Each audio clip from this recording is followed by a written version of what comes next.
여러분 안녕하십니까? 호텔 황제입니다. 이번 시간에는요 여러분께서 가장 궁금해 하시는 내용 중에 하나죠. 리모델링은 언제 해야 하는가, 이 타이틀을 가지고 이 컨텐츠를 가지고 호텔 황제가 여러분께 말씀드리는 시간을 갖도록 하겠습니다. 우리 이제 예비 창업자 여러분께서는요 이제 취득하기 전에 분석하시는 시간도 굉장히 중요하시고, 또 보유 기간 동안 수익률도 상당히 중요합니다. 또한 처분하는 시점이 도래했을 때 과연 얼마의 또 시세 차익을 볼 수 있는지 굉장히 이제 궁금해 하시는 사항 중에 하나인데요. 그 중에 또 이제 하나가 또 뭐냐면, 호텔 황제님, 내가 보유 기간 동안에 한 5년 동안 보유를 할 계획인데 꾸준히 수익률이 좋았다고 가정을 한 상태에서 나중에 또 처분을 하게 되면 제가 또 리모델링을 몇 억씩 이렇게 투자를 해야 팔 수 있는 거 아닙니까? 이렇게 많이 의구심을 갖고 계십니다. 그래서 오늘 호텔 황제가 이 시간을 통해서 여러분께서 궁금해 하시는 내용을 한 방에 해소해 드리도록 하겠습니다. 끝까지 집중하시고요. 한 1시간 정도 시간을 투자해 주시면 여러분께서 궁금해 하시는 내용은 모두 다 해소가 될 수 있다, 이렇게 자신 있게 말씀드리겠습니다. 먼저 이제 리모델링은 언제 해야 하는가, 이 리모델링에 대한 개념부터 한번 우리가 짚고 넘어가 보겠습니다. 건축법 제2조 10호에 보면은요, 이제 리모델링이라는 이 정의가 나오는데요. 우리가 최소한 이 개념 정도는 알고 가야 되겠죠. 일상생활에서 우리가 리모델링과 이 법률적인 리모델링과는 좀 다소 차이가 있습니다. 우리가 이제 일반적으로 리모델링 그러면 이제 인테리어를 한다, 이런 개념만 우리가 알고 있는데요. 이 법적 성질과는 조금 차이가 있습니다. 이 리모델링이란 건축물의 노후화를 억제하거나 기능 향상 등을 위하여 대수선하거나 일부 증축하는 행위를 우리가 건축법상 리모델링이다, 이렇게 정의를 하고 있는데요.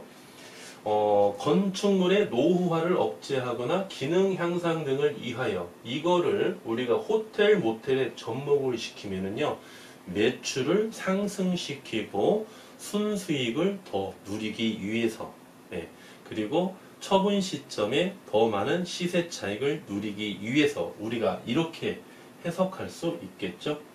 그리고 이제 대수선하거나 일부 증축하는 행위라고 이렇게 되어 있는데요. 건축물의 노후화를 억제하기 위해서 어떻습니까? 1월 달에 말이죠. 올 1월 달에 구정 전에 호텔 황제가 이쪽 왼쪽 눈을 우리가 쌍수 수술을 했습니다. 제가 눈이 원래 말이죠, 노후화를 억제하기 위해서 쌍수를 한 거죠. 쌍꺼풀 수술을 우리가 쌍수라고 하더라고요. 쌍꺼풀 수술을 했습니까? 노후화를 억제하기 위해서 이렇게 했는데, 원래 제가 이렇게 눈이 말이죠, 제가 그림을 좀 잘 못 그립니다. 좀 양해해 주시고, 눈이 이렇게 있죠? 이렇게 있는데 이쪽이 이제 오른쪽 눈이고요. 여러분이 보기 쉽게 한번 볼까요? 오른쪽 눈이고, 이쪽이 이제 왼쪽 눈이에요. 제가 이제 눈이 이제 속쌍꺼풀만 있었는데 이제 세월에 흐르다 보니까 눈이 처지죠. 눈이 처지니까 오른쪽 눈은요, 이렇게 쌍꺼풀이 속쌍꺼풀에서 이렇게 겉으로 쌍꺼풀이 이렇게 잘 됐어요. 자연스럽게. 이쪽 눈은 자연스럽게 잘 됐는데, 왼쪽 눈은요 이렇게 되어 있는 거예요. 이렇게 한쪽으로 이렇게 되어 있고, 이렇게 두 겹으로 되는 거예요. 두 겹으로. 그래서 오른쪽 눈과 왼쪽 눈의 크기가 좀 달라지더라고요. 잘 몰랐는데 유튜브를 촬영하다 보니까 화면상으로 봤을 때는 눈 크기가 확연하게 눈에 좀 보여서 상당히 좀 보기가 좀 제가 싫었습니다. 그래서 이제 저기 압구정동에 가서 잘 아시는 이제 의사 선생님께 상담을 좀 드렸습니다. 드렸더니 두 쪽 다 할 필요가 없답니다. 한쪽만 해도 된대요. 어차피 두 쪽을 다 해도 똑같이 100% 일치하지는 않는답니다. 그 오른쪽은 이쁘게 자연스럽게 잘 됐는데 뭐로 손을 대느냐, 왼쪽만 하자. 그래서 이제 왼쪽만 이렇게 쌍수를 받았는데요. 이게 쌍수를 해서 이제 오른쪽 눈처럼 이렇게 같이 이렇게 겹치게 이렇게 이제 된 거죠, 수술이. 그래서 이쁘게 아주 잘 나왔습니다. 그래서 이제 우리가 노후화, 시간의 흐름에는 장사가 없지 않습니까? 그래서 우리가 노후화를 억제하기 위해서 우리가 이렇게 리모델링을 하죠. 건물도 마찬가지입니다, 여러분. 이렇게 노후화를 억제하기 위해서 리모델링을 하고 기능 향상을 위해서 리모델링을 하는데요. 여기에서 이제 조금 어려운 용어가 나오죠. 대수선하고 이제 일부 증축 이렇게 나오는데, 대수선 같은 경우는 그냥 간단하게 한번 읽어만 보겠습니다. 기둥, 보, 지붕, 틀, 방화벽, 주계단, 피난계단, 가구 간 경계벽 등을 증설, 해체, 수선, 변경하는 행위를 우리가 대수선 그렇습니다. 건축법상. 그래서 뭐 대수선 이렇게 크게 중요한 건 아니니까는요. 그러한 행위가 대수선이다. 이렇게 보시면 되겠고요. 하나만 이렇게 예를 들어서 볼까요? 대수선. 아까 보시면 가구 간의 경계벽 등을 증설, 해체, 수선, 변경하는 행위 이렇게 이야기했죠. 이제 우리가 이제 다가구 주택, 원룸이 있다고 한번 가정해 볼까요? 원룸이. 이게 원룸이 16칸이 있습니다. 16칸이 있어서 16개를 이제 세를 주는 거죠. 그런데 16개를 주고 나서 보니까 내가 살 집이 여긴데, 집주인이 여긴데 방이 좀 좁아요. 원룸이다 보니까. 그래서 이 경계벽 있죠. 이 경계벽을 없애고 내가 방을 2칸을 이렇게 한꺼번에 쓰면은 방 크기가 딱 맞을 것 같아요. 그래서 여기는 이제 증축, 대수선하려면 시군구에 허가를 맡아야 되거든요. 그래서 허가를 딱 맡아서 이거 대수선해도 되겠다 그러면 여기 경계벽을 없애는 거죠. 경계벽. 이 경계벽이 다행히 주 기둥이 아니면 이게 경계벽을 없앨 수가 있거든요. 여기가 만약에 주 기둥이라면 이 주 기둥은 없애면 안 되겠죠. 큰일 나죠. 위험하니까. 그런데 여기는 경계벽을 우리가 없애도 되겠다 그러면 이거를 바로 우리가 대수선이다 이렇게 보시면 되겠고요. 일부 증축은 뭡니까? 일부 증축은 이제 증축이라고 하는 거는 수직 증축이 있고요. 수평 증축이 있습니다. 수평 증축 이렇게 두 가지로 나눠 볼 수 있는데요. 한 가지 이제 예를 들어 볼까요? 여기가 이제 4층 건물입니다. 4층 건물에 여기가 이제 A 모텔인데요. 건물을 지은 지가 한 20년이 됐습니다. 내용 연수가 20년 정도 됐어요. 그러다 보니까 건폐율과 용적률은 어떻습니까? 시간이 흐르면 흐를수록 완화가 되지 강화는 되지 않거든요. 거의 모든 용도 지역이. 그래서 이제 많이 완화가 됐습니다. 그러면 20년이 지나다 보니까 용적률이 좀 남아요. 더 높게 지을 수 있다는 거예요. 문의를 해봤더니. 그래서 4층에서 여기서 우리가 2계층을 더 증축을 했어요. 이렇게 2계층을 더.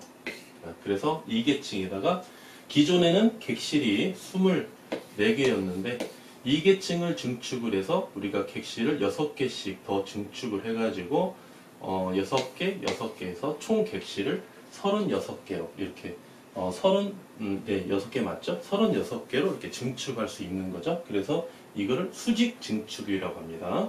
수평 증축은 뭡니까? 기존에 이렇게 모텔이 있는데 말이죠. 이제 건폐율, 옆으로 가는 거죠. 건폐율이 좀 남는답니다. 세월이 흘러서. 그래서 예전에는 이제 엘리베이터의 중요성을 몰라가지고 엘리베이터 설치를 안 했는데 이제 지금은 엘리베이터가 없으면 상당히 불편해하죠. 그래서 이제 옆으로 건폐율이 남아서 이쪽에 엘리베이터 설치가 가능하답니다. 이쪽에. 이렇게. 그래서 이쪽에 이제 엘리베이터를 설치를 했어요. 허가를 맡아서 이게 바로 이제 수평 증축입니다. 옆으로 증축을 했다. 수평 중축. 그래서 요건이 충족이 되면 수평이나 수직이나 수평이나 이렇게 해서 우리가 증축을 할 수 있다. 네, 이렇게 말씀드리겠고요. 이러한 일부 증축이 바로 건축법상 리모델링이다. 이렇게 우리가 간단하게 개념 정도는 알고 가셔야 되겠습니다. 네, 그러면 이제 본격적으로 첫 번째 리모델링의 목적부터 한번 살펴보겠습니다. 과연 무슨 이유로 우리가 리모델링을 하느냐? 이 리모델링 목적 한번 볼까요? 그 첫 번째는 바로죠. 소득 이득이죠. 소득 이득. 소득 이득이 뭡니까? 월 매출에 의한 순수익이죠. 네, 순수익을 바로 보유 기간 동안 우리가 소득 이득을 누린다라고 이렇게 이야기하는데, 매출이 어떻습니까? 매출이 하락하면 수익률은 당연히, 순수익은 당연히 하락하게 되겠죠. 그러면 투자 대비 수익률이 하락하는 게이기 때문에 우리가 사업자 입장에서, 보유자 입장에서는 한 번 정도 더 고민을 해봐야 됩니다. 그래서 내가 만약에 5억을 투자했을 때 얼마나 더 많은 수익률을 누릴 수가 있는지 사전에 미리 우리가 이제 분석을 하고 나서 이제 리모델링을 추진을 하는데요. 그 리모델링을 하는 목적이 바로 월 매출 상승에 의한 순수익을 우리가 더 많이 누리기 위해서, 소득 이득을 누리기 위해서 우리가 리모델링을 하는 것이고요. 두 번째는 이제 자본 이득이죠. 자본 이득. 자본 이득은 뭡니까? 여기 한번 그려볼까요? 취득 시점이고요. 여기가 이제 처분 시점입니다. 여기가 이제 보유 기간이죠. 예. 보유 기간 동안은 우리가 어떻습니까? 수익률, 순수익이죠. 매출에 의한 순수익. 예. 이게 바로 소득 이득이고요. 자본 이득이라는 거는 이 처분 시점이 도래했을 때,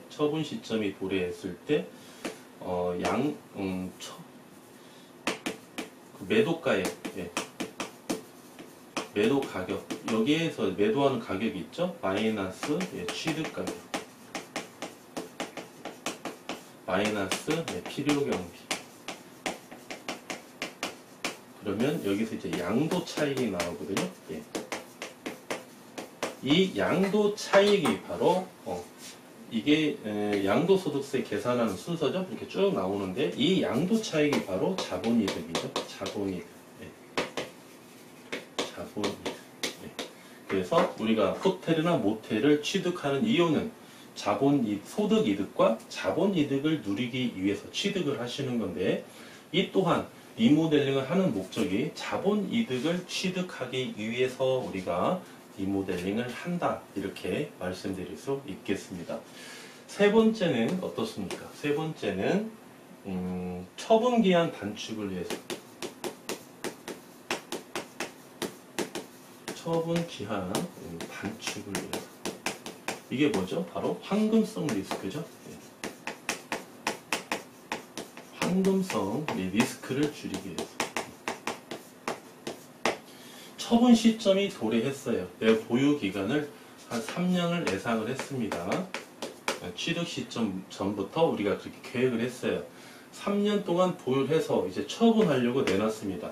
내가 조금 더 큰 호텔을 취득하기 위해서 이거를 이제 A 모텔을 처분하려고 그러는데, 이 처분할 계획이 시점도 이게 처분이 안 됩니다. 이게 처분이 안 되고 이게 6개월, 1년, 1년 6개월, 2년 계속 처분이 안 되는 거예요. 이것도 하나의 부동산의 가장 큰 리스크 중에 하나죠. 그런데 호텔이나 모텔은 다른 부동산에 비해서 처분하기가 더 쉽습니까? 처분하기가 더 어렵습니까? 다른 부동산에 비해서 처분하기가 상대적으로 더 어렵습니다. 왜? 공급량은 많고 수요량은 적기 때문에 당연히 처분하기가 더 어렵다는 거죠. 그래서 취득하기 전에 여러분이 이때 충분히 고민을 해보셔라. 호텔 황제가 이제 많이 강조를 드렸는데요. 그 처분 시점이 도래했는데 이 처분이 잘 안 된다. 예, 이럴 때 리모델링을 해야만이 예비 매수인이 봤을 때 좋은 물건이다. 수요자가, 실을 수요자가 더 많이 생기게 되면 처분하기가 더 용이하겠죠. 그래서 처분 시점을 단축하기 위해서 리모델링을 하는 목적이 있습니다. 이 대표적으로 이 세 가지 목적을 추구하기 위해서 우리가 리모델링을 하는 것이고요. 이 셋 중에 어느 하나도 포기하면 안 되겠죠. 그래서 이 목적을 가지고 리모델링을 하는 것입니다. 그러면 어떤 물건이든지 다 리모델링을 할 수 있느냐? 네, 그거는 아닙니다. 물건 중에 분석을 해서 말이죠. 리모델링을 할 수 있는 물건이 있고 리모델링을 할 수 있는 요건에 충족되지 않는 물건도 있거든요. 그래서 리모델링 충족 요건에 대해서 한번 살펴보겠습니다. 리모델링 충족 요건. 리모델링 충족 요건은 호텔 황제가 여러 번 말씀을 드렸는데요. 물건을 브리핑 드릴 때 가장 우측에 이렇게 우측에 여러분이 보실 때는 이제 오른쪽이네요. 네, 오른쪽에 기본적인 사항을 호텔 황제가 이렇게 나열해 드리고 있죠. 키워드를 가지고 그 키워드 하나가 바로 리모델링 충족 요건에 해당이 됩니다. 예를 들면 사용 승인 한번 나열해 볼까요? 사용 승인일. 사용 승인일이 너무 많이 오래됐습니다.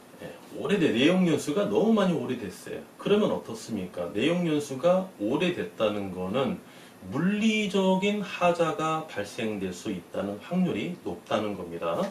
즉 다시 말씀드리면 물리적인 하자는요, 누수라든지 배관이라든지 이렇게 건물의 우리 인체로 이야기하면 혈액이라든지 이 뼈에 뭔가 이상이 있으면 우리가 쌍수를 하면 뭐 하겠습니까? 그렇죠? 내구성에 대해서 하자가 발생이 되면은 필요가 없다는 겁니다.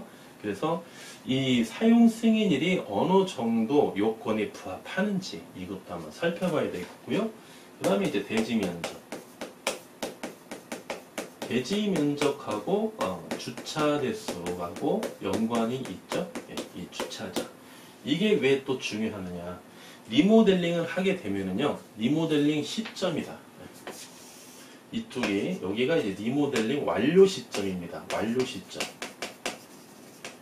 완료 시점. 그러면 이때 우리가 광고를 많이 하겠죠. 광고를 많이 하면 상대적으로 손님들이 수요가 이렇게 서서히 올라오는 게 아닙니다. 이렇게 처음에 리모델링을 완료하면 고객님들의 수요가 이렇게 막 증가하거든요. 처음에 많이 증가하다가 어느 순간에 이렇게 좀 꺾이겠죠. 네. 이렇게 급격히 증가하는 이 수요량을 말이죠. 이 수요량을 우리가 충족을 해야 매출이 상승하겠죠. 그러면 일단은 주차장이 좀 넓어야 손님들을 우리가 수요하는 데 큰 지장이 없겠죠. 아무리 시설이 좋아도 내 차를 주차할 데가 없어. 그러면 이 모텔을 우리가 숙박을 하고 싶어도 못하는 거예요.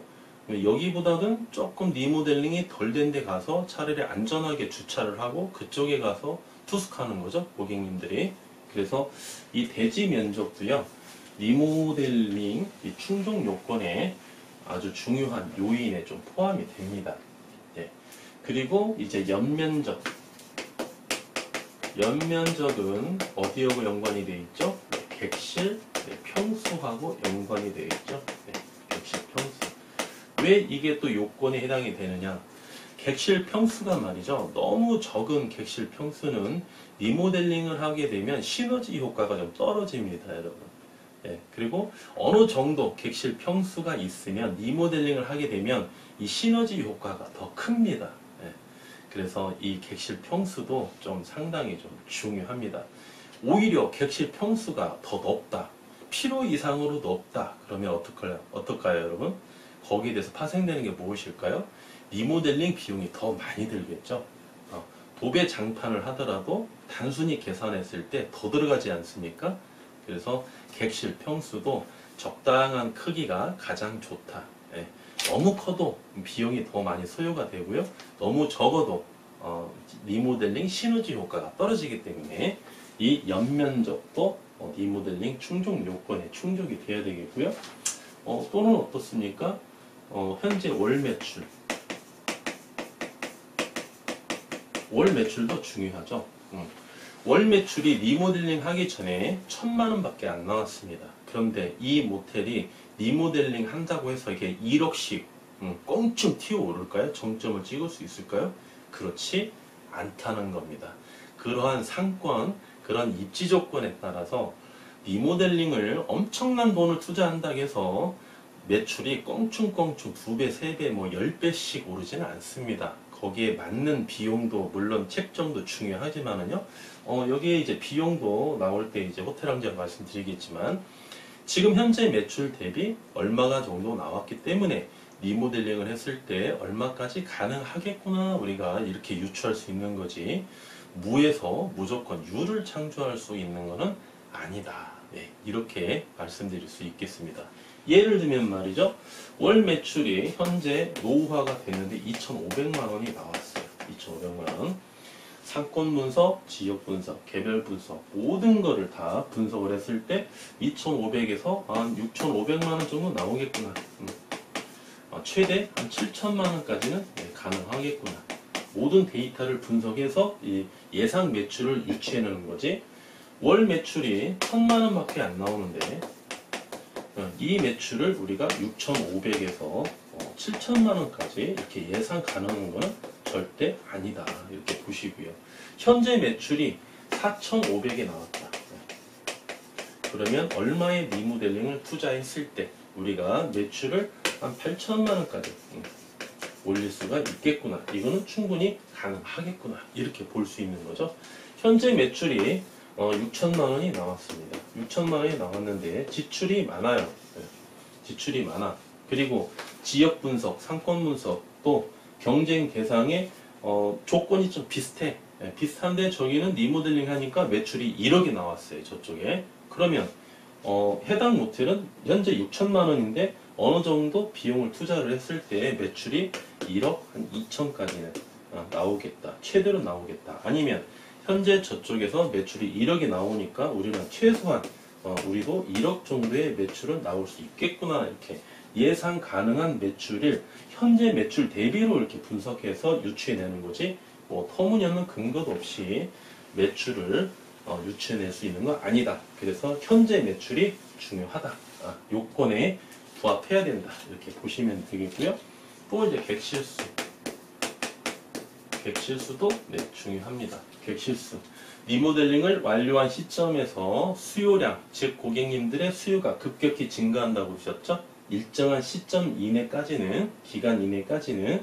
그래서 객실수가 많아야 손님들을 다 수용할 수 있겠죠? 그래야 매출이 많이 상승하니까는요. 그 객실수도 중요하다. 향후에 우리가 이제 리모델링을 해서 처분했을 때, 그렇죠? 자본이득을 보기 위해서는 현재 용도 지역도 중요하고요. 상업지역에 입지하고 있는지, 제3종, 제2종 일반 주거지역이 있는지, 또는 준공업지역에 입지하고 있는지, 우리가 이것도 한번 살펴봐야 되겠고요. 그 다음에 공시지가.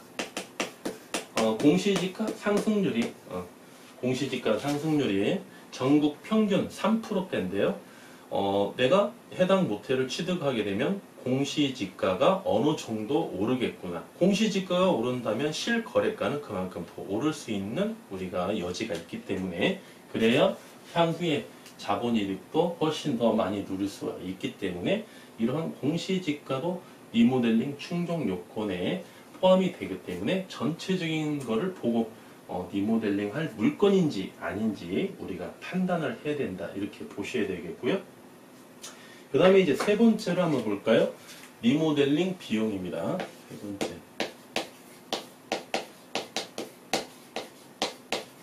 리모델링 비용. 과연 비용을 얼마를 투자를 해야 될까? 이렇게 말씀드릴 수 있는데요. 예를 들어서 한번 말씀드려 보겠습니다. 예를 들어서 우리 구리에 보면은요.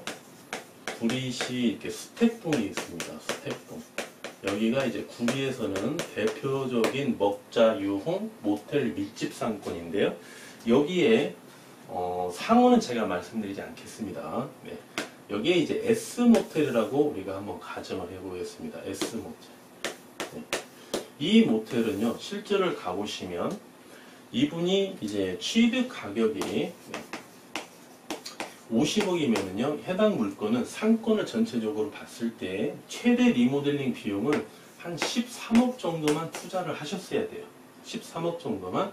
네, 그러면 50억이면은 취등록세가 얼마입니까? 한 2억 5천만 원 정도 나오겠죠? 2억 5천만 원.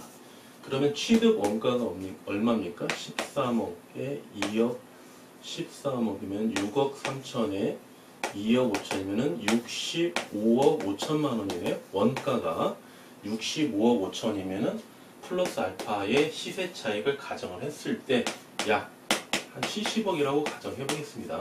네, 70억의 향후에 중기 시장에 70억의 매가로 내놨을 때 처분이 어느 정도 가능한데 말이죠. 해당 물건 같은 경우는 리모델링 비용을 여기 20억을 투자하셨어요. 20억. 20억을 투자하면은 여기에서 플러스 20억이라고 한번 가정을 해보겠습니다. 그러면 매가가 이제 호가가 이제 90억으로 상승하는 거예요. 그러면 구리시 수택동에서 이제 매출 뭐 이런 건 다 요건에 충족된다고 가정을 합시다. 매가 90억짜리가 중개 시장에 내놨을 때 매매가 되느냐 안 되느냐, 과거의 거래 사례를 봤을 때 인근에 90억에 해당되는 호텔이 매매가 된 사례가 있느냐 없느냐? 없습니다. 없어요. 이제 그런 거를 이제 소유자님하고 제가 이야기를 했습니다. 이렇게 이 정도 되는 물건이거든요. 소유자님도 역시 후회하세요. 뭐를 후회하느냐? 20억을 리모델링 한 걸 후회하세요. 리모델링 하기 전에 호텔 황제를 만났으면 내가 13억만 투자했을 건데 너무 무리하게 20억을 투자해서 그 시장에서 통하지 않는 매가로 만든 거죠. 일단 통해야죠. 시장에서. 그렇죠? 시장 가격 대비 일정한 그 금액이 형성됐는데 그 금액을 오버했을 때에는 해당 상권에서 오버했을 때에는 매매하기가 어렵다. 그래서 이 리모델링 비용도 얼마를 투자해야 되는지 상당히 우리가 중요한 내용 중에 하나인데요. 이 비용은 말이죠. 산정 시에 여러 가지 요건을 분석하셔야 됩니다. 여러 가지. 지금 말씀드린 목적, 충족 요건, 비용, 리모델링 시점, 감가상각 모든 게 이렇게 다 연계되어 있거든요. 여기서 하나로 빠져나와서 독립적으로 생각할 부분이 하나도 없습니다. 비용을 산정하실 때에도 어떻습니까? 사용 승인일 대지 면적, 뭐 전면적, 월매출, 객실수, 용도, 지역, 뭐 이렇게 우리가 이제 분석을 하고 있지만은 먼저 이제 가격부터 한번 말씀드리면은요. 부분 리모델링 같은 경우는요.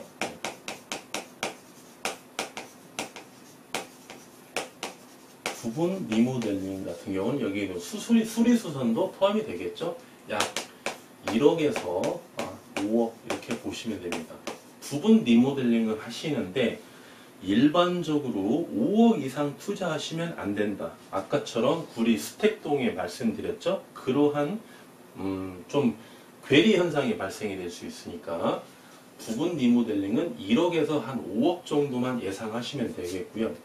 전체 리모델링을 하신다. 전체 리모델링을 하시는 경우에는 5억으로도 전체 리모델링이 가능한 물건도 많이 있습니다. 그리고 최대로 하실 때 한 13억이 가장 적당한 수준입니다. 가장 적당한 수준. 네. 이런 그래프 한번 그려볼까요? 네. 리모델링 비용 여기 여기가 이제 월 매출이네요. 네. Y축이 월 매출. X축이 리모델링 비용입니다. 비용. 비용이에요. 리모델링 비용을 우리가 많이 투자한다고 해서 월 매출이 비례하지는 않는다는 겁니다. 1억을 투자했을 때 월 매출이 이 정도 나왔어요. 1억을 투자했을 때 2억을 투자했을 때 월 매출이 이 정도 나왔습니다. 금액을 적게 투자했을 때는 어느 정도 비례하는데요. 이 비용이 투자하면 투자할수록 월 매출도 한계 매출이라는 게 있거든요. 한계 매출. 예. 쭉 가다가 꺾인다는 거예요. 이렇게 매출이 꺾인다는 겁니다. 이 선 이상으로 투자하면 안 된다는 거예요. 이 비용.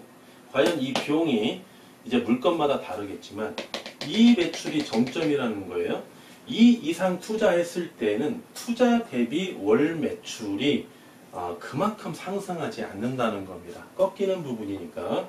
그래서 이 비용까지만 투자를 해야 되는데 최고 비용이 얼마냐? 그러면 호텔 황제가 계산했을 때에는 임장활동을 가보고 중개시장에서 중개를 했을 때 13억이 최대까지만 보시면 좋겠다, 이렇게 호텔 황제가 권유 드리겠습니다. 물론 이제 굉장히 규모가 큰 거는 20억, 30억, 50억 리모델링 하는 호텔도 많이 봤는데요. 일반적으로 모텔이나 호텔 이 정도 급이면은요, 최대 13억 정도 이 정도 투자하시면 맞다, 이렇게 보시고요. 만약에 이제 13억을 투자하시는 경우에는 여기에는 이제 골조 리모델링 비용이 13억이 들어가는 겁니다. 골조 리모델링은 뭡니까? 배관. 중요하죠? 이 배관. 배관 공사까지 포함해서, 그 다음에 보일러를 신규로 교체를 했다. 그 다음에 뭐 누수, 방수 공사는 뭐 기본이겠죠? 방수는 얼마 비용이 안 들거든요. 여기까지 다 포함해서 13억 전체 리모델링을 오버하면은 보유 기간 동안 수익률이 한계 수익에 부딪힐 수가 있고요. 향후에 처분할 때 처분 기한 단축을 우리가 누릴 수가 없다. 네, 이렇게 말씀드릴 수 있겠습니다. 그러면 비용을 산정하는 데 있어서 중요하게 우리가 살펴봐야 될 거를 한번 보겠습니다. 뭐를 살펴봐야 되겠느냐? 첫 번째는 지역 분석입니다. 지역 분석. 두 번째는 이제 개별 분석인데요. 지역 분석이 무슨 말씀이냐? 여기에 이제 해당 모텔이 여기 있습니다. 해당 모텔인데 동일 상권이에요. 이 상권이 있어요. 그러면 여기에 A, B, C, D, E, F, G, H, I 이렇게 이제 경쟁 업소가 이렇게 있겠죠. 그런데 A 모텔이나 B 모텔은 여기는 해당 모텔과 경쟁 업소가 아닙니다. 여기는 굉장히 큰 호텔이에요. 호텔. 그래서 여기는 제외시킨 겁니다. 제외. 경쟁 업소가 아니에요. 그리고 HI는 여기는 여관이에요. 여관. 그냥 장기방 받는 데예요. 여기가 리모델링 할 리가 없거든요. 여기는 리모델링 해도 해당 물건과 비교했을 때 여기는 경쟁 업소가 아닙니다. 아니에요. 이것도 버립니다. 버리고 C, D, E, F, G가 해당 모텔하고 경쟁 업소예요. 대지 면적도 거의 비슷하고요. 연면적도 거의 비슷합니다. 객실수도 거의 비슷하고, 현재 G, E, F는 리모델링이 필요한 물건이에요. 리모델링이. 그러다 보니 해당 모텔이 매출이 현재 3천만 원이 나왔다고 한번 가정해 봅시다. 이 FG 모텔도 그러면 3천만 원 정도 매출이 나온다는 거죠. 나오는데 CDE죠. 이 모텔 같은 경우는 경쟁 업소인데도 불구하고 이 모텔 같은 경우는 여기는 7억을 투자했고요. CD 모텔 같은 경우는 여기는 소유자가 5억을 투자했습니다. 5억을. 그 매출을 확인해 봤더니 이 모텔 같은 경우는 매출이 한 7천만 원 나오고요. 그냥 비교하기 쉽게 말씀드려 보겠습니다. CD 모텔은 매출이 5,500만 원이 이렇게 나온다고 한번 가정을 해볼게요. 그러면 해당 모텔이 어느 거를 경쟁업소로 삼아서 리모델링 비용을 산정해야 되느냐, 우리가 여기에 좀 부딪힐 수가 있겠죠. 그리고 C 모텔은 몇 년도 몇 월 달에 얼마를 투자했는지, 5억 투자했던 몇 년도 몇 월 달에 리모델링 했는지 꼼꼼하게 체크해 보시고요. D 모텔은 몇 년도 몇 월 달에 리모델링 했는지, E 모텔도 역시 마찬가지고요. 그래서 해당 모텔이 리모델링 한 지가 얼마 정도 소요가 됐기 때문에 감가가 얼마 정도 되어 있겠구나, 우리가 이렇게 좀 판단하실 줄 아셔야 됩니다. 예를 들면 말이죠. C 모텔이 올 봄에 리모델링을 했어요. 리모델링 시점이 비슷하면 손해입니다. 오히려. 네. 해당 모텔이 리모델링 경쟁업소가 리모델링한 시점이 최소한 6개월 이상, 1년 이상이면 더 좋고요. 같은 시점에 리모델링을 하게 되면 어떻습니까? 서로 손해입니다. 서로 손해. 손님이 한꺼번에 몰려야 되는데 이 몰리는 손님이 수요량이 분산돼 버리죠. 예. 분산되면 어떻습니까? 아까 그래프 한번 그려드렸죠? 예. 리모델링이 완료된 시점이에요. 완료된 시점에서 일반적인 모텔은 매출이 이렇게 올라간다면 리모델링이 된 물건은 매출이 이렇게 올라간다고 그랬죠? 짧은 기간에 매출이 급격히 상승하는 이 시간에 프리미엄을 받는 이 기간을 우리가 분산돼서 누릴 수밖에 없다는 겁니다. 그래서 해당 물건이 언제 리모델링 했는지, 리모델링 하기 전에는 매출이 얼마인지, 리모델링을 얼마 투자해서 했는데 매출이 얼마가 나오는지, 이거를 여러분들이 지역 분석을 통해서 꼼꼼하게 체크를 하실 줄 아셔야 된다는 겁니다. 그래서 첫 번째, 최소한 경쟁업소가 5억을 리모델링을 했다 그러면 해당 모텔도 최소한 5억은 투자를 하셔야 이 손님을 우리가 유치할 수 있다. 경쟁에서 이길 수 있다. 이렇게 보시는 거고요. 더 좋은 거는 말이죠. 여기에서 이제 이 모텔 같은 경우 7억을 투자했단 말입니다. 그러면 해당 모텔은 8억을 투자하시는 거예요. 8억. 왜 8억을 투자하죠? 8억을 투자하면 이 경쟁업소를 모두 이길 수 있다는 겁니다. 다른 요건은 동일하고 리모델링 비용으로만 우리가 가정을 했을 때, 물론 리모델링 8억씩 투자했는데 영업을 엉터리로 해봤자 매출 오르겠습니까? 7억 투자도 7천만 원이었으면 8억을 투자했으면 우리가 뭐 7,500에서 7,800 정도는 나와야 되겠죠? 엉터리로 운영을 하게 되면 매출 5,500도 안 나옵니다. 그래서 다른 요건은 동일하다고 가정을 했을 때 8억을 투자했을 때 경쟁업소를 다 우리가 경쟁에서 이길 수 있다는 거죠. 네. 첫 번째는 원인이 그거고요. 두 번째 원인은 뭐냐면요. 이 C 모텔이 리모델링 한 지가 여기가 제일 오래됐어요. 네. 여기가 만 5년이 됐습니다. 5년 거의. 여기 4년 6개월 됐다고 볼까요? 4년 6개월이 됐어요. 이 시점에 리모델링을 완료했습니다. 얼마 투자해서? 네, 8억 투자해서. 그러면 한 6개월 정도 있으면 C 모텔은 또 뭐 전체 리모델링 할 수도 있겠죠. 이 소유자의 마음이니까. 그럼 이 소유자가 과연 8억을 투자하느냐? 투자 못 한다는 거예요. 8억을 이기기 위해서 9억, 10억을 투자하느냐? 투자 못 한다는 거예요. 왜? 그래프 그려드렸죠? 네. 한계 매출 그래프 그려드렸죠? 이 상권에서는 최대로 투자해도 8억까지만 투자를 해야 되는 상권이다, 이미 답이 나온 거예요.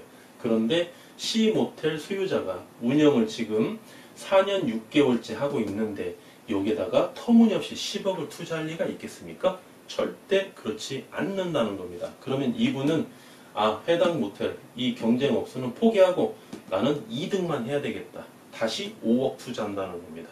네, 그래서 8억을 투자할 수도 있겠고 5억을 투자할 수도 있겠고, 그 비용은 어디에서 원칙적으로 결론을 얻는다? 지역 분석을 통해서 얻는다. 네, 그리고 실제로 임장을 다 가보셔야 돼요. 손님을 가장해서 말이죠. 대실 손님을 가장해서, 숙박 손님을 가장해서 가보셔야 됩니다. 본인이 너무 유명한 사람이라서 못 가요. 얼굴 달아보기 때문에. 그러면 모르는 친구분을 통해서 보내셔가지고 동영상을 쫙 찍고 사진을 다 찍고 와가지고 다 갖고 와서 보셔야 돼요. 이 광고에 나오는 사진과 실제 이 시설과는 차이가 많이 납니다. 그래서 광고상에 올라오는 사진만 보지 마시고 실제로 가서 동영상도 찍고 사진도 찍어서요. 어떤 컨셉으로 다 시설을 했는지 보셔야 돼요. 예. 여기 상권이 이 상권 자체가 20대에서 30대가 많이 오는 상권이다. 그러면 인테리어 자체가 좀 20대, 30대 위주로 되어 있겠죠? 그런데 터무니없이 여기에서 시설을 뭐 40대, 50대 인테리어 맞춰가면 안 되겠죠? 그렇죠? 20대에 30대에 맞추되 이러한 시설보다는 조금 더 개성이 있게 시설을 하셔야 된다는 겁니다. 또는 이 상권 자체가 40대, 50대 고객님들이 많이 오시는 상권이에요. 그런데 터무니없이 20대가 좋아하는 막 원색 위주로 리모델링을 하면 안 되겠죠. 네. 그래서 이 리모델링도 하실 때, 인테리어 하실 때에도 상권을 전체적으로 지역 분석도 중요하지만 개별적인 물건이 어떠한 채색을 가지고 어떠한 기준점을 가지고 리모델링을 했는지 가구도 한번 살펴보시고 TV 크기도 한번 살펴보시고 또 뭐 안마 의자는 또 얼마짜리를 갖다 놓았는지 렌탈을 했는지 이런 것도 구체적으로 살펴보셔서 가급적이면 조금 더 경쟁력 있게 시설을 하시는 게 좋다. 적을 알고 나를 알면 백전백승한다는 말이 있지 않습니까? 그래서 나를 아는 것도 중요하지만 적을 아는 것도 더 중요하다. 적을 아는 게보다 바로 지역 분석이다. 이렇게 말씀드릴 수 있겠고요. 그 다음에 나도 알아야 되겠죠? 개별 분석입니다. 개별 분석. 개별 분석. 두 번째, 개별 분석. 지역 분석이 첫 번째입니다. 순서가 두 번째가 개별 분석이에요. 해당 물건입니다. 해당 물건은 누가 제일 잘합니까? 우리가 제일 잘하는 거예요. 그렇죠? 우리나라 축구 수준은 말이죠. 우리나라가 제일 잘하는 겁니다. 괜히 먼 나라에게 물어볼 필요가 없는 거예요. 내가 모텔을 36개짜리 객실을 보유하고 있는데 어떤 객실은 어떻고 어떤 객실은 어떻고 또 어떤 객실은 어떻고 어떤 객실이 손님이 가장 선호하는 객실인지 숙박 손님은 이 객실, 대실 손님은 이 객실 또 배제할 객실도 있고요. 절대 팔지 말아야 될 대실도 있겠고 객실이 이런 거를 누가 제일 잘합니까? 제가 제일 잘한다는 거예요. 제가 그래서 이 물건 자체를 보실 때 지역 분석을 먼저 분석을 하신 다음에 그 다음에 이제 개별 분석 해당 물건을 우리가 조금 보셔야 되는데요. 그래서 개별 분석을 보실 때에는 아까 말씀드린 대로 사용 승인일 대지 면적, 연면적, 월매출, 객실수, 용도지역, 공시지가 전체적으로 내 물건이 아니고 이제 취득해서 리모델링을 해야 된다. 그렇죠? 리모델링을 하기 위해서 호텔이나 모텔을 취득한다. 그런 경우에는 이제 해당 물건에 대해서 이런 기본적인 요인에 대해서 분석하실 줄 아셔야 된다는 겁니다. 그래서 내가 보유한 물건을 리모델링을 하는 경우 또는 내가 해당 물건을 취득해서 리모델링 하는 경우 그 개별적 요인도 정확하게 파악을 하셔서 리모델링을 하셔야 된다는 거예요. 만약에 이제 모텔을 이제 취득해서 리모델링 하시는 경우 건물이 이렇게 있습니다. 건물이 이렇게 있는데 소유자가 좀 비양심적이었어요. 여기 옥상에 이렇게 누수가 납니다. 누수가 이거를 이야기를 안 했어요. 그리고 맨 높은 층 5층이죠. 5층에 도배를 싹 예쁘게 해놨어요. 누수의 흔적을 없애기 위해서. 이분은 누수가 있는지를 몰랐어. 리모델링 다 했는데 비가 오니까 여기에서 이제 물이 셉니다. 그 리모델링 하나만 하겠죠. 그렇죠? 그래서 모텔을 취득했을 때 이 물건이 물리적인 하자는 없는지 그 다음에 경제적인 하자는 어떤 하자가 있는지 이런 것도 좀 파악하셔서 여러분께서 꼭 반드시 개별 분석까지 마친 다음에 리모델링 비용을 산정하셔야 된다. 이렇게 말씀드릴 수 있겠고요. 그 다음에 이제 네 번째로 리모델링 시점이죠. 리모델링 시점. 여기에서 말씀드리는 시점과 컨텐츠 주 제목과는 약간 차이가 있습니다. 여기에서 말하는 시점은 이제 말씀드리는 거는 물리적인 시점이에요. 물리적인 시점. 네.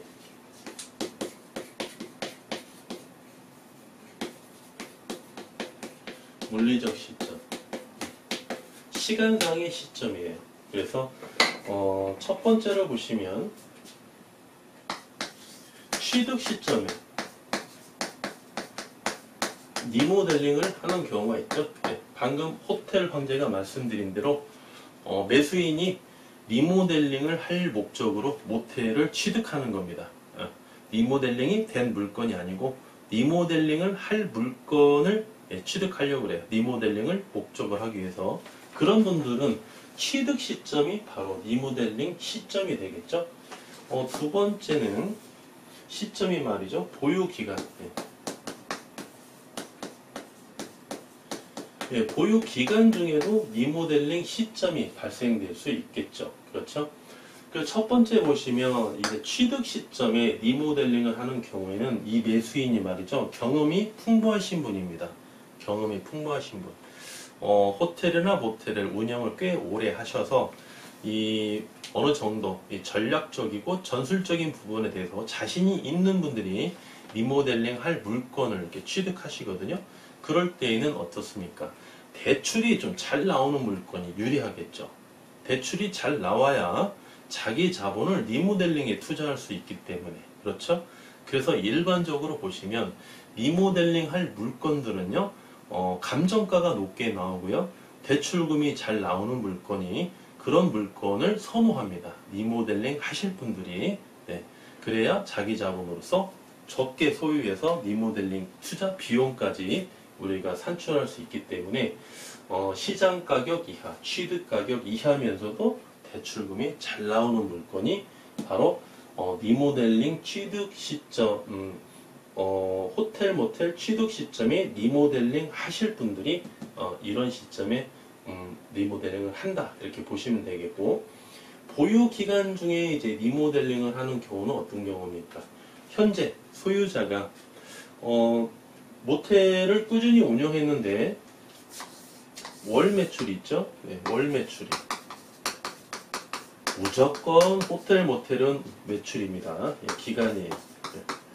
월 매출이 일정 부분 수익률을 누릴 수 있는 만큼의 일정 부분 매출이 꾸준히 나왔는데 급격히 매출이 좀 하락합니다. 이렇게. 네. 여기가 이제 손익분기점이라고 한번 가정을 해보겠습니다. 여기가 이제 손익분기점이에요. 손익분기점에 해당되는 매출이죠. 손익분기점까지 떨어졌을 때 리모델링을 하시면 안 되겠죠. 그렇죠? 이러면 이제 여기서는 적자를 보는 개념이니까 손익분기점에 가까울수록 한 이 정도 시점이 있죠. 이 정도. 네. 이 정도 시점에서 리모델링을 해야 되겠죠. 리모델링을 해서 다시 일정한 기간이 리모델링 기간을 지나고 나서 다시 이제 매출을 처음에는 어떻다? 급격히 올라간다. 그러다가 서서히 이렇게 올라가겠죠, 매출이. 네, 이런 식으로 손익분기점이 도달하기 전에 미리 결정을 하셔야 됩니다. 그래서 보유 기간 중에 리모델링을 하는 물건도 있겠고요. 세 번째는 어떻습니까? 처분 시점에 리모델링 하는 경우도 있겠죠. 취득 시점과는 정반대입니다. 처분 시점에 리모델링을 한다라고 봤을 때 여러분 좀 그림이 그려지시나요? 네. 현재 소유자가 말이죠. 현재 소유자가 거의 뭐 매출이 잘 안 나옵니다. 네. 매출이 안 나와요. 지금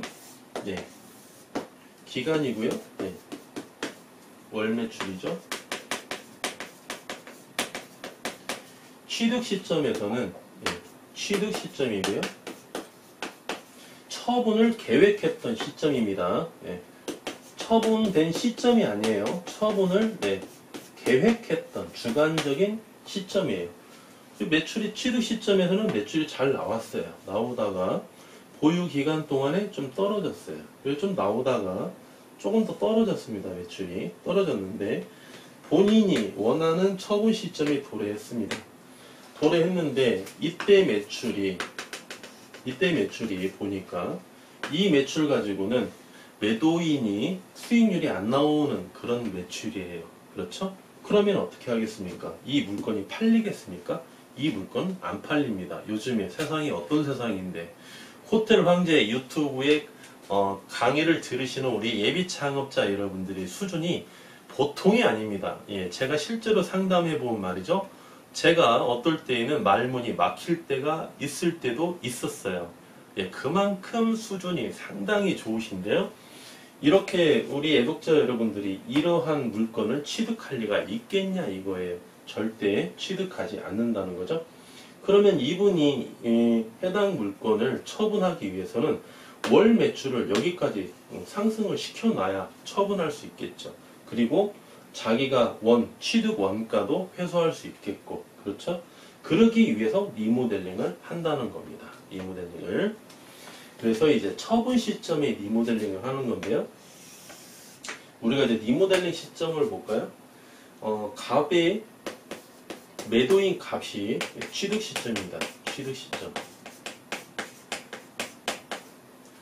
여기가 매수인 을이 취득하는 취득 시점이에요. 을의 취득 시점이면 갈의 매도 시점이겠죠. 그렇죠? 그러면 이 시점에서 갑은 어떻게 해야 매매가 된다? 을의 요건을 충족해야 매매가 되기가 더 쉽겠죠. 왜? 호텔이나 모텔은 공급량은 많고 수요량은 적기 때문에 철저하게 매수인 중심 시장이다. 그렇죠? 그러면 매수인의 요건이 충족돼야 갑은 매매를 할 확률이 더 높다.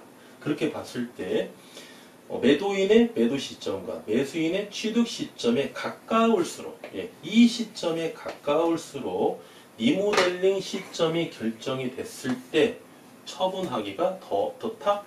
유리하다 이런 겁니다. 리모델링을 한 시점이 갑의 시점이 말이죠. 보유 기간 동안 3년을 보유했는데 1년 6개월쯤 됐을 때 리모델링 한 게 1번. 그리고 보유 시점이 2년이 지났을 때 여기는 1.6년이고요. 여기는 2년입니다. 2년이 된 시점이 여기가 2번. 여기는 2년 6개월이 된 시점입니다. 2년 6개월 된 시점이 3번. 이렇게 됐을 때 을의 입장에서는 1번, 2번, 3번 시점 중에 어느 시점이 더 좋을까요? 더 호감되는 물건일까요? 가장 최근에 리모델링 된 물건이 을의 입장에서는 좋은 물건이죠. 그렇죠? 그래서 갑은 어떻습니까? 참 머리 아픕니다. 그렇죠? 파는 시점이 가까울수록 리모델링 하게 되면 이 기간 동안에 내가 좀 빨리 하면은 수익률을 더 누릴 수 있는데 수익률을 좀 떨어진 수익률을 누리다가 수익률을 누릴만 하니까 이제 매도해야 되니까 나는 좀 억울하지 않느냐 이렇게 보시는데요. 절대 그렇지 않다는 겁니다. 갑은 리모델링보다도 더 중요한 게 관리가 더 중요하기 때문에 처분 시점에 도래했을 때 2년 6개월 됐죠. 2년 6개월 되면 6개월 남았죠. 6개월 동안 매출을 상승시키는 기간이죠. 매출을. 이 을이 말이죠. 여러분 중개시장에서 보시면 우리 매도인 여러분도 꼭 이걸 참고를 잘 하셔야 돼요. 여기가 매도 시점이 매도 시점. 매도인의 매도 시점입니다. 매도 시점. 여기가 리모델링이 완료된 시점입니다.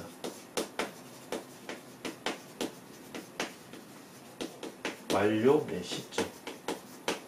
그럼 여기가 리모델링 한 후에 1개월, 2개월, 3개월, 4개월, 5개월, 6개월이 지난 시점이라고 볼게요. 그럼 매출이 어떻습니까? 처음에 첫 달 매출이 이렇게 첫 달부터 정점을 찍는 거 아니죠? 네. 한 4개월, 5개월 정도는 돼야 이렇게 매출의 정점을 찍는 거죠. 정점을 찍어서 여기서는 조금씩 이제 상승하는 거죠. 이런 식으로. 좀 꺾여서 이렇게 상승하는 거죠. 이런 식으로. 그러면 이 매도 시점 6개월이 지났죠. 리모델링 한 지 6개월 후 되는 시점. 네. 이 시점을 매수인이 가장 선호하는 시점입니다. 뭐 짧게는 4개월, 5개월, 길게는 6개월, 7개월 이 시점이 매수인이 가장 선호하는 시점이에요. 왜? 리모델링을 했다고 해서 무조건 매출이 오른다는 보장은 없습니다. 매출이 오르긴 오르겠지만 어느 정도 오르냐가 더 중요한 거겠죠? 그 매수인이 봤을 때는 리모델링을 완료하고 나서 4개월이나 5개월, 길게는 6개월이 봤을 때 매출의 정점을 찍었구나. 그렇죠? 이게 정점을 찍었구나. 이게 바로 증빙 자료가 되는 겁니다. 증빙 자료. 증빙 자료가 된다는 거는 매수인 입장에서는 리스크가 그만큼 하락한다는 거예요. 하락한다는 거. 그렇게 해서 매수인의 취득 시점이 결정이 되는 거지. 리모델링이 무조건 완료됐다 해서 이때 사는 거 아니에요. 매수인도.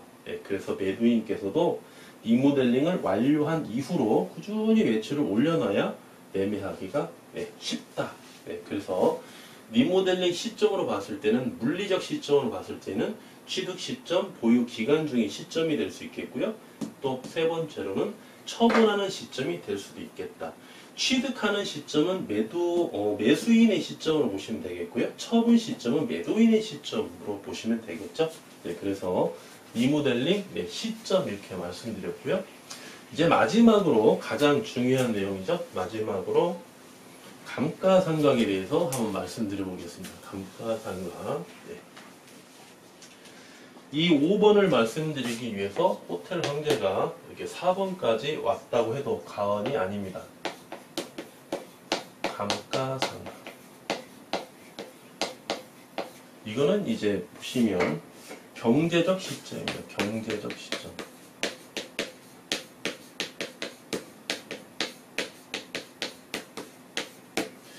호텔 황제가 우리 예비 창업자 여러분께 제일 많이 브리핑 드리는 물건이 뭐죠? 신축 모텔입니다. 신축 호텔이고요. 두 번째로 많이 브리핑 드리는 게 리모델링이 완료된 모텔이나 호텔을 제일 많이 브리핑 드리고 있죠. 그 이유가 뭡니까? 신축 호텔이 일정한 매출이 나온다고 증빙만 된다면 가장 좋은 물건이기 때문에 그러는 거예요. 가장 좋은 물건은 어떤 물건입니까? 리스크가 가장 적은 물건이요. 그 다음에 수익률이 높은 물건입니다. 그 요건에 부합하는 게 바로 신축 모텔입니다. 근데 신축 모텔은 어떻습니까? 가격이 좀 비싸죠. 매매 가격이. 그래서 자기 자본에 좀 여력이 있다면 신축 모텔을 취득하는 게 좋고요. 상대적으로 자기 자본이 좀 부족하다. 그러면 신축 모텔을 취득할 수 있는 정도의 자기 자본이 안 된다. 좀 부족하다 그러면 리모델링이 된 물건을 이제 취득하시라 이제 많이 권유드리고 이제 브리핑을 드리는데요. 그러다 보니까 우리 예비 창업자 여러분들께서도 그러면 내가 나중에 팔 때가 되면 그러면 나도 이렇게 브리핑을 받아보니까 뭐 5억을 투자했네, 7억을 투자했네 이런 물건을 브리핑을 받아보시니까 나도 5억을 투자하고 7억을 투자해 팔 수 있는 거 아니냐. 3년, 5년 동안 보유해서 내가 번 수익, 그러면 다 내가 리모델링 투자해서 다시 해야 되는 거 아니냐. 다시. 거기에 대해서 굉장히 의문을 좀 많이 갖고 계신다는 거죠. 그래서 이제 일반적으로 지금까지 4번까지 말씀드린 내용은요, 매가가 어떻게 형성이 되냐면, 매가는 매도인이 원하는 호가죠. 취득가격. 취득가격 플러스, 그 다음에 취등록세. 그 다음에 리모델링 비용. 이 비용. 뭐 여기에 뭐 집가 상승 플러스 그 다음에 건물의 감가 마이너스 뭐 여러 가지 요원이 있는데요. 이제 여기 이제 컨텐츠에 맞는 내용만 가지고 한번 말씀드려 보겠습니다. 그 다음에 플러스 시세 차익 알파. 네, 이렇게 해서 이제 여기에 최종적으로 이제 매가가 결정이 되는 건데요. 예를 들어서 수출 한번 넣어볼까요? 갑이 말이죠. 30억에 모텔을 사셨어요. 취등록세를 1억 5천만 원 이렇게 납부하셨습니다.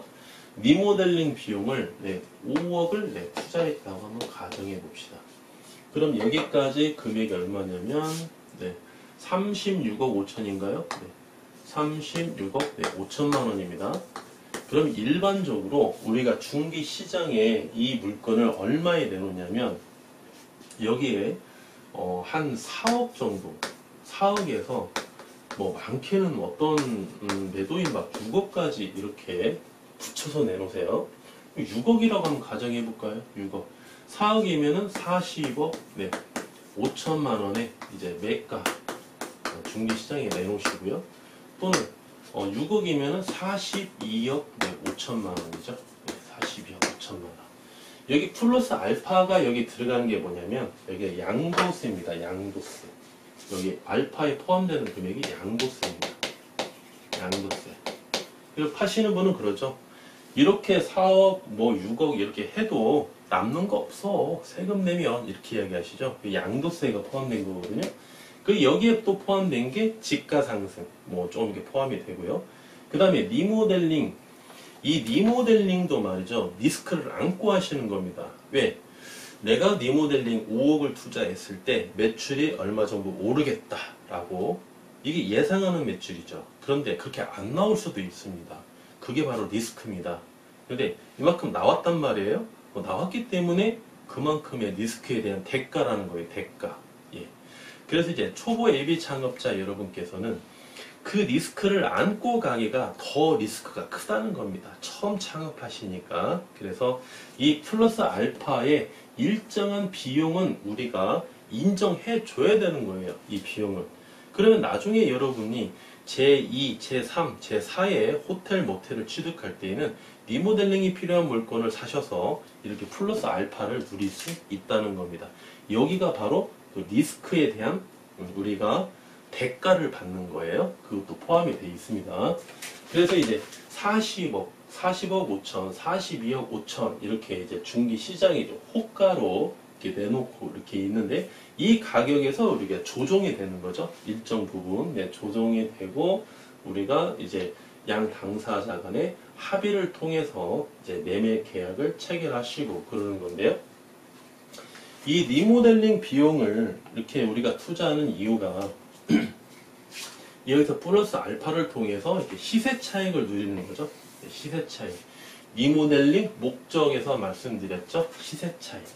예, 그리고 처분 시점이 우리가 가까울수록 리모델링 하는 이유는 목적에서 봤을 때 처분 기한을 단축하기 위해서 황금성 리스크를 우리가 줄이기 위해서 이렇게 리모델링 한다고 말씀을 드렸는데 그래서 이제 호텔 황제가 여러분께 이제 이런 말씀을 드렸죠.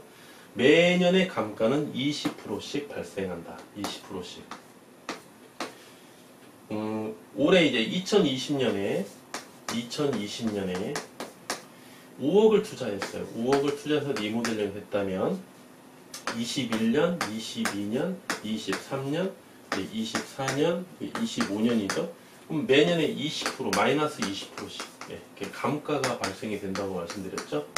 20%씩. 그래서 5년이 지난 시점, 1, 2, 3, 4, 5, 2025년에서는 리모델링 비용의 가치가 없다. 이렇게 말씀드렸는데 이거는 언제 말씀드리는 거냐면요. 감정평가상으로 감정평가상.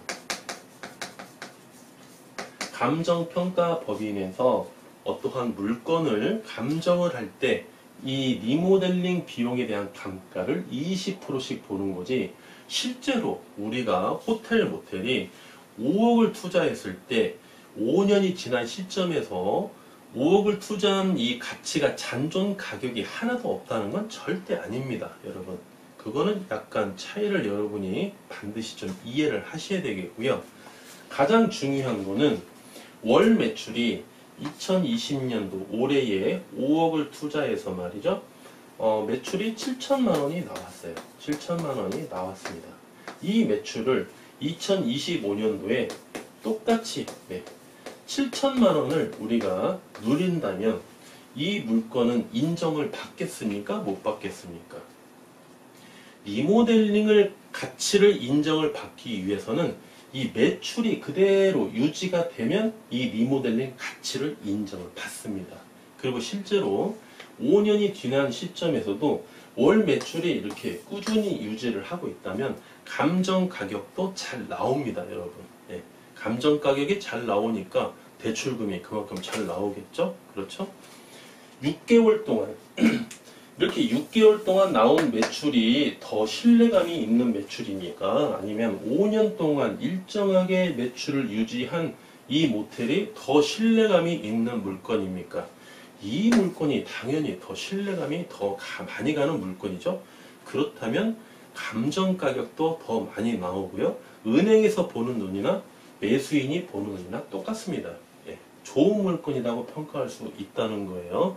그래서 이 감가상각을 적용하는 이 이론상의 계산과 우리가 실제 호텔 모텔의 이 잔존 가격에 대해서는 이 월 매출이 대변해 주는 겁니다, 여러분. 그래서 이론과 실제를 조금 차이를 여러분께서 좀 이해를 해 주시고요. 가장 중요한 부분, 감가상각, 경제적 시점이라고 말씀을 드렸죠. 여러분께서 보시는 물건이 5억을 리모델링을 했다, 7억을 리모델링을 했다. 그런 물건은 무슨 물건이냐면 그 물건은 말이죠. 평상시에 보유 기간에 매출이 하락했을 때 시설 관리를 안 했기 때문에 시설이 10개를 봤을 때 하나가 조금 문제가 있어요. 그러면 하나만 채워주면 되겠죠. 하나만 채워주면 되는데 이걸 채워주질 않아요. 그러면 또 하나가 마이너스가 되고 또 하나가 마이너스가 됩니다. 그러다가 총 마이너스가 8개까지 요인이 발생이 됐어요. 그러면 여기에서 마이너스 8까지 발생이 되는데 여기에서 플러스 하나를 해봤자 마이너스 7입니다. 마이너스 7을 유지하고 있을 때는 매출을 상승시킬 수가 없어요. 이 타이밍을 놓치기 때문에 하나가 발생이 되면 하나를 채워주고 하나가 발생이 되면 또 하나를 채워주고 이렇게 유지를 하면 매출은 꾸준히 유지하게 되는데 이 타이밍을 놓치니까 계속 마이너스만 발생이 되는 거죠. 시설에 대한 마이너스만 발생이 되기 때문에 타이밍을 놓쳐서 하나 갖고는 안 되니까 이제 전체를 해야 되는 거예요. 전체 여기에다가 전체를 해줘야 이 매출이 상승하기 때문에 그래서 전체 리모델링을 하려면 5억이 투자가 되고 13억이 투자가 되고 이러는 겁니다. 그래서 여러분께서 보셨을 때 신축이 아니고 리모델링이 완료가 됐다 그러면 제일 먼저 뭐부터 생각하셔야 된다? 아, 이 물건은 현재 소유자가 리모델링할 타이밍을 놓쳤구나. 리모델링을 타이밍을 놓쳤기 때문에 저렇게 전체 리모델링을 할 수밖에 없구나. 이렇게 먼저 여러분께서 파악하실 줄 아셔야 된다는 거예요. 그러면 여러분께서는 현재 소유자의 과오를 여러분이 아셨으니까 전철을 밟아가면 안 되겠죠. 어떻게 된다? 매출의 마이너스 요인이 시설적으로 하나가 발생이 되면 하나를 충족시켜주라는 겁니다. 하나를. 그렇게 해서 감가상각비, 경제적 시점을 여러분께서 보유 기간 동안 수시로 여러분께서 점검을 하시고 투자를 하셔야 된다는 거예요. 경제적 손실을 안 보기 위해서. 여러분 이제 호텔 황제가 이 컨텐츠를 가지고 동영상 강의를 했는데요. 여러분께서 제일 많이 보신 내용입니다. 숙박업 수익률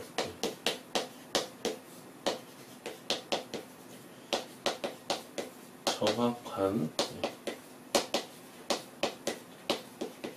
계산법 이게 보니까 저번 주에 보니까는요 조회수가 18,000회를 조회를 하셨더라고요. 18,000회. 숙박업에 관련된 유튜브 동영상 중에요. 이 컨텐츠, 호텔 황제가 올린 이 컨텐츠 강의가 조회수가 제일 많은 내용입니다. 이 내용을 보시면 여러분께서 많은 분이 호텔 황제에게 격려를 해주시고 칭찬을 해주셨는데 여기에서 바로 나오는 내용이 감가상각입니다. 감가상각. 이 감가상각비 말씀드리는 것은 시설에 대한 감가상각이죠. 그래서 한 달에 순수익이 발생이 되면은요, 그 돈은 다 내 돈이 아니다. 한 300만 원 정도는 내 돈이 아니다 라고 생각을 하셔야 돼요. 물론 규모에 따라서 200이 될 수도 있고 150이 될 수도 있고 500이 될 수도 있습니다. 그 규모에 따라서 약간 차이는 있을 수 있으나 예를 들어서 이 컨텐츠를 보시면 호텔 황제가 월 300만 원이라고 이렇게 말씀드린 내용이 있거든요. 월 300만 원. 순수익 중에서 월 300만 원을 빼야 정말 순수익이 나온다. 그래서 호텔 황제가 물건을 브리핑 드릴 때 이자 지급액 기대 수익률 할 때 월 순수익 있죠? 월 순수익을 브리핑을 드릴 때 이 감가상각을 제외한 금액이 월 순수익입니다. 호텔 황제는. 그래서 호텔 황제는 여러분께 말씀드릴 때 수익률을 굉장히 보수적으로 잡고 있다라고 이렇게 말씀을 드렸습니다. 그 월 300만 원은 내 돈이 아니다 생각하시고요. 통장을 하나 개설하셔서 여기에다가 적금식으로 여러분들이 여기에가 입금을 시키셔야 돼요. 예금을 하셔야 돼요. 적금식으로. 그러면 1년이면 얼마입니까? 3,600만 원이죠. 1년이면은 이 3,600만 원이면은요 충분히 수리수선할 수 있는 비용에 충분합니다. 여러분 3,600이면은 뭐 도배 장판 내지는 뭐 매트리스 2년치가 되면 얼마입니까? 2년치를 모으면 1년이 지났는데 손볼 게 하나도 없어. 닌넨 정도 내가 한 600만 원 투자했어. 네. 그러면 3천만 원이 남죠? 네. 3천만 원, 또 1년이면 3,600만 원이죠? 또 닌넨 600 투자했어. 그럼 6천만 원 남죠? 6천만 원? 네. 6천만 원 남은 말이죠. 이 6천만 원으로 2년 동안 여러분이 뭘 하셔도 할 수 있는 금액이에요. 6천만 원이면 간판을 새로 할 수도 있고요. 외관을 조금 더 투자해서 할 수도 있고, 또는 여러분께서 뭐 가전제품 필요한 거 수리수선할 수도 있고요. 그래서 여러분께서 2년 동안 6천을 투자한다 생각하지 마시고 1년에 한 번씩 3,600을 투자한다 생각하셔야 돼요. 3,600만 원씩. 네, 꾸준히. 이 고객님들은요, 뭐를 바꾸네 제일 잘합니다. 여기 매트리스가 이게 스프링이 좀 달라졌네. TV가 더 커졌다. 넷플릭스 나오네. 컴퓨터 속도가 빨라졌어. 샤워 수압이 굉장히 좋아졌는데. 손님들이 더 잘 알아요. 수건이 뽀송뽀송해졌어. 가운이 바뀌었네. 손님들이 더 잘 아세요. 그래서 여러분께서 6개월에 한 번씩 300만 원이면 6개월이면 1,800만 원이죠. 6개월에 한 번씩 꾸준히 이렇게 투자를 해주셔도 좋고요. 아니면 1년에 한 번씩 이렇게 3,600을 투자하셔도 좋고, 아니면 6개월 후에 1,000만 원 투자하고 모아놨다가 1년 후에 또 남은 금액을 2,600을 투자하셔도 되고, 이렇게 시점에 따라서 수시로 여러분이 계속 투자를 하실 줄 아셔야 됩니다. 요즘에 저 공기청정기 좋아하죠, 손님들이. 렌탈을 해서 공기청정기 비용을 우리가 한 달에 얼마씩 비용을 좀 지출하신다든지, 이렇게 해서 여러분께서 꾸준히 이렇게 관리를 잘 하시면은 어떻습니까? 나중에 이렇게 관리를 하시면 여러분께서 취득 시점이 있고요. 여기가 처분 시점입니다. 3년을 보유했다고 가정을 해보겠습니다. 3년을 보유했으면 얼마입니까? 1년에 3,600만 원이니까 1억 800만 원인가요? 네. 1억 800만 원을 여러분들이 리모델링을 투자했다는 겁니다. 취득 시점과 처분 시점의 매출이 거의 비슷해요. 예, 거의 비슷합니다. 증빙 3년 동안 가능합니다. 그렇죠? 리모델링 투자하신 거 세금계산서 다 첨부하셔서 종합소득세나 그 다음에 부가가치세 신고하실 때 다 공제 받았습니다. 그리고 이 장부 다 우리가 다 모아놨어요. 처분 시점이 도래했을 때 여러분이 사셨을 때 어떻게 사셨습니까? 호텔 황제하고 어떻습니까? 증빙자료 지겹도록 받아보셨죠? 그죠? 증빙자료, 재산세, 세금까지 전부 다 부가가치세, 과세표 증명원, 호텔 황제 가지고 별의별 걸 다 요구하는 거 저하고 같이 이제 진행하시던 분은 잘 아실 건데요. 여러분들이 매도 시점이 도래할 때도 마찬가지입니다. 호텔 황제가 다 청구해요. 그러니까 평상시에 이렇게 증빙자료를 다 만들어 놓고요. 3년 동안 매출이 동일하다 그러면 이거 물건 더 이상 볼 필요 없습니다. 무조건 좋은 물건이에요. 월 매출이 동일하다는데 뭔 말이 필요가 있겠습니까? 그렇죠? 그리고 3년 동안 꾸준히 이렇게 투자했던 거 증빙해 주시고 그러면 취득 원가에 여기에 리모델링 비용 1억 800만 원. 이 비용 여기에 포함이 되는 거죠. 취득 가격, 취득록세, 리모델링 비용 1억 800만 원. 그리고 여러분께서 원하시는 시세 차이, 금액. 이렇게 해서 이제 매가를 가지고 호텔 황제에게 내놓으면 호텔 황제가 100% 이런 물건은 팔아 주신다는 겁니다. 팔아 드린다는 거예요. 예. 그래서 여러분께서 3년을 보유하든 5년을 보유하시든 실제로 호텔 황제가 말이죠. 전국에 몇 수백 개, 몇 수천 개의 물건을 보러 다니고 있지만 실제로 가보시면 리모델링을 10년 전에 했는데도 시설이 아주 깔끔한 그런 호텔, 모텔이 있습니다. 물론 유행은 조금 떨어질 수는 있어요. 10년 동안 됐기 때문에 그렇지만 일반적인 손님이 왔을 때 인테리어가 트렌드에 좀 많이 떨어졌네요. 저 숙박비 환불해주세요. 이런 손님은 없습니다. 어떤 손님이 있습니까? 너무 더러워요. 청소 상태가 너무 불결해요. 냄새가 납니다. 냉장고가 안 돌아가요. TV가 안 켜져요. 그러니까 환불해주세요. 이런 손님이 태반이죠. 그렇죠? 그래서 10년이 됐는데도 관리만 잘하면 정말 깨끗한 호텔이 있습니다. 이분이 10년 동안 보유했는데 매출이 일정한 유지를 꾸준히 하고 있습니다. 그러면 10년 동안 보유했다면 이분이 지가 상승이 어마어마하겠죠. 네. 그러면 이분은 이만큼의 지가 상승을 충분히 보상받을 수 있습니다. 어떤 물건은요, 리모델링 한 지가 2년밖에 안 됐다는데 욕실 가보니까 실리콘에 곰팡이 떼끼어 있고요. 매트리스가 아주 꺼져 있습니다. 시트카가 아주 누리끼리 합니다. 이게 얼마나 이게 투자를 안 했으면. TV 있지 않습니까? TV 이제 화면에 브라운관에 한번 싹 닦으면 말이죠. 휴지로 한번 싹 닦으면 여기 니코틴이나 묻어서 나옵니다. 노랗게 수건에서. 이런 물건은요, 안 보는 뻔합니다. 매출 얼마나 오겠어요? 뻔해요. 그래서 여러분께서 리모델링을 하는 게 중요한 게 아니고 시설 관리하는 게 중요하다. 이 타이밍마다 이 보유 기간 동안 여기에는 뭐를 투자하고 여기에는 뭐를 투자하고 이 타이밍이 좀 어려우시면 호텔 황제하고 상의하시면 됩니다. 이때는 뭐를 투자하고 호텔 황제님 제가 지금 6개월 동안 한 1,800만 원을 리모델링 투자하려고 지금 예금을 해놨는데 어디를 제가 좀 투자를 하고 싶은데 어디에 했으면 좋겠습니까? 그러면 호텔 황제가 가서 말씀드리죠. 1,800만 원 여기에 투자하십시오. 여기가 지금 가장 취약합니다.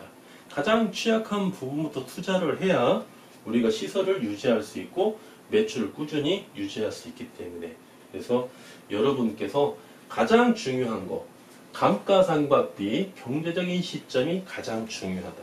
그래서 매출을 꾸준히 여러분께서 매출이 들쑥달쑥 변동성이 심하면 리스크가 크다고 말씀드렸죠. 그래서 이 3년이든 5개월이든 매출이 꾸준히 이렇게 유지되는 게 좋다. 약간의 뭐 변동성은 있을 수 있겠지만 꾸준히 유지하는 게 좋다. 쭉 매출이 나오다가 매출이 하락해서 리모델링 했습니다. 한 두 달 리모델링 해서 갑자기 매출을 끌어올려서 조금 또 떨어지고 이러한 매출 곡선은 좋은 게 아니다. 원칙적으로는 꾸준히 나오는 게 좋다. 그렇죠? 그러기 위해서는 매달 감가상각비를 꼭 여러분이 적금 넣듯이 예치를 해 놓으셨다가 여러분이 필요한 부분을 그때그때 바로바로 수리수선을 하셔서 매출을 꾸준히 유지하시고 투자한 금액은 어떻다?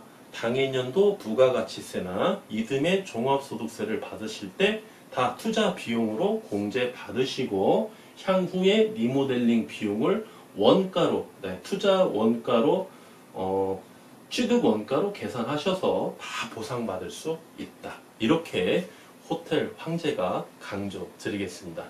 여러분 어떠십니까? 이번 시간에 리모델링은 언제 해야 되는가? 이 콘텐츠를 가지고 호텔 황제가 아주 자세하고 깊이 있게 말씀을 드렸는데요. 여러분 가슴속에 와 닿았는지 잘 모르겠습니다. 여러분 다시 한번 호텔 황제가 강조해 드린 거 꼭 가슴속 깊이 새기시고요. 여러분께서 호텔을 취득하시고 보유하시고 향후에 처분하시는 데 있어서 많은 도움이 되셨으면 좋겠습니다. 또 부족한 부분은 호텔 황제에게 연락해 주시면 강의 내용이 없는 내용도 호텔 황제가 친절하게 상담해 드릴 것을 약속드리겠습니다. 끝까지 시청해 주신 우리 애독자 여러분께 다시 한번 진심으로 감사의 말씀 드리겠습니다. 고맙습니다.